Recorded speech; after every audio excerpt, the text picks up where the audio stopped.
Oke, jadi kita langsung masuk saja kepada materi pada hari ini.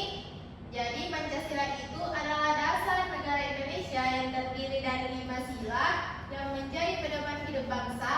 Setiap sila memiliki simbol lambang yang terdapat dalam Garuda Pancasila. Yang ini anak-anak, ini semua mempunyai makna. Jadi sila pertama itu adalah ketuhanan yang Maha Esa. Jadi maknanya itu cahaya Tuhan, tanda keimanan. Setiap warga Indonesia percaya kepada Tuhan yang Maha Esa. Ini simbolnya adalah bintang. Jadi sila kedua adalah kemanusiaan yang adil dan beradab. Jadi maknanya itu setiap manusia saling terhubung, melambangkan persaudaraan dan persamaan derajat. Ini gambar apa? Pantai. Jadi yang sila ketiga adalah persatuan Indonesia, yaitu pohon beringin. Jadi makna pohon beringin ini atau pohon besar yang menaungi banyak orang itu melambangkan persatuan Indonesia. Jadi sila keempat adalah kerakyatan yang dipimpin oleh hikmat kebijaksanaan dalam permusyawaratan perwakilan. Ini apa? Kenapa bisa kita? Karena kepala banteng. Jadi makna kepala banteng ini adalah hewan yang suka berkumpul atau melambangkan musyawarah untuk mufakat. Jadi yang terakhir ada sila kelima,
Jadi sifat-sifat cahaya itu ada 6 yang tadi kita nyanyikan. Yang pertama itu ada merambat lurus, kedua dapat dipantulkan, yang ketiga dapat menembus benda bening, dan yang keempat ada cahaya dapat dibiaskan, yang kelima cahaya dapat diuraikan, dan yang keenam ketika cahaya dihalangi akan terbentuk cahaya atau bayangan. Jadi yang pertama itu adalah cahaya merambat lurus. Jadi cahaya ini memiliki sifat merambat lurus dalam garis ketika melewati perantara yang sama. Artinya jalur cahaya itu tidak berbelok atau melengkung selama tidak ada hambatan. Misalnya, ibu mempunyai senter dan 3 kardus yang dilubangi teganya.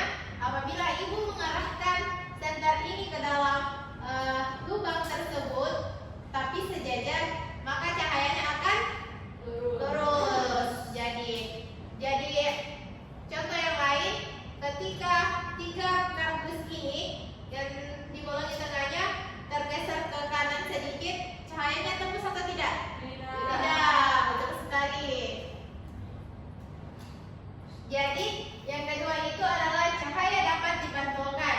Nah, cahaya ini memiliki sifat dapat dipantulkan ketika mengenai permukaan tertentu seperti cermin.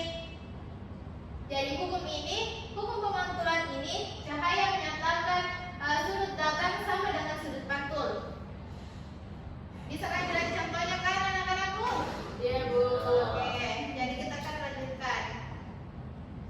Jadi yang ketiga, cahaya menembus benda bening.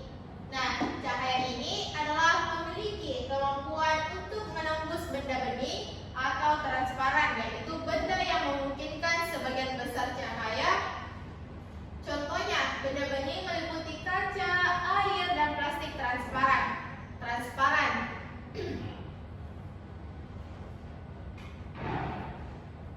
Oke, yang ketiga itu cahaya dapat dibiaskan. Nah, pembiasan ini adalah perubahan arah cahaya ketika cahaya melewati 2 medium yang berbeda dan kerapatan optik yang berbeda, seperti dari udara ke air dan dari kaca ke udara. Contohnya, apabila ibu mempunyai segelas air dan ibu memasukkan spidol ini ke dalam air, maka bentuk